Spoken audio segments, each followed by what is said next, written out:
ఏం garden. Hello friends, good morning. మీకు early morning మీ ఐస్కి మంచి ప్లెజెంట్గా ఉండే వీడియో సెండ్ చేస్తున్నాను, చూడండి. విష్లు ఏమని అడిగావు దీన్ని? ఈ ఫస్ట్ టైం అండి బాబు నా గార్డెన్లో ఇలాంటి చోట ఉన్నాయి. ఇలాంటివి ఎవరు కాస్త ఇంట్లో కాయించుకుంటారని నాకు తెలియదు. వీటిని ఎనీవే ఒక ఆంటీ చెప్పింది, పక్కన ఆంటీ ఇంట్లో కూడా కాస్తాయా ఇవన్నీ. షాక్ అయ్యాను. ఏంటి తెలుసు కదా, పొట్లకాయలు. ఇదేంటి చుట్టుకుపోయింది. కానీ ఒక్కోసారి నాకు భయం వేస్తుంది, పాముల్లాగా అసలు ఒక రకంగా అనిపిస్తుంది. నా గార్డెన్లో ఏమేమి వెజిటబుల్స్ ఉన్నాయో చూపిస్తాను చూడండి. ఇవి పొట్లకాయలు, ఓకే ఓకే. ఇవి దొండకాయలు పాదు, ఓకే ఓకే. నా కొడుకు ఇక్కడ కూర్చొని చూస్తున్నాడు, ఫోన్ తేరండి. ఓకే ఫ్రెండ్స్, ఇదేమో బీరకాయ కోసేద్దాం ఈరోజు.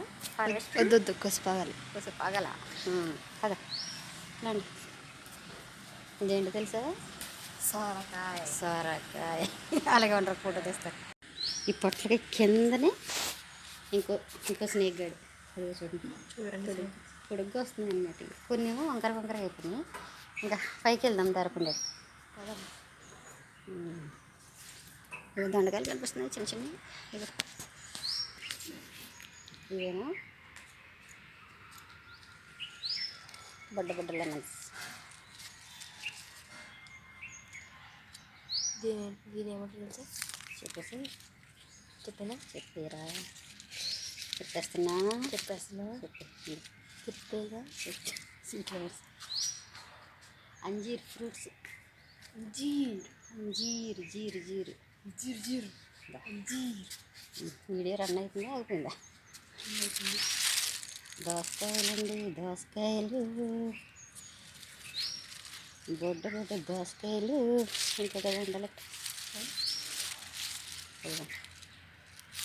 నచ్చొచ్చింది చేతిలో ఒక బయటకు తాగద్దని. అదేమో డ్రాగన్ ఫ్రూట్. మరి కాయలు కాస్తుందో లేదు తెలియదు, ఫస్ట్ టైం ఎక్స్పీరియన్స్ అది మొక్క. ఇది నల్లేరుకాయలు. ఇది చాలా మంచిదంట. ఎప్పుడో సంవత్సరానికి ఒకసారి చేస్తాను పచ్చడి. అయ్యో సరే వచ్చింది, వచ్చేసి నల్లేరుకాయలు. మరి చూసారా, వర్షాలు చిక్కుడు పోదు మీద పూత చాలా వస్తాయి కానీ ఖుషి దీనికి నిలబడతారు కొండడా. ఈ బెండకాయ, ఇక్కడ ఒక డ్రాగన్ ఫ్రూట్, గోరు చిక్కులు. ఇప్పుడు ఇంకా దోసకాయ. ఏంటి పిల్లులు? ఇక్కడ ఒక దోసకాయ. ఇది నా గార్డెన్ ఓవరాల్గా. నచ్చితే లైక్ చేసేయండి, మరి ఏం చేస్తాం.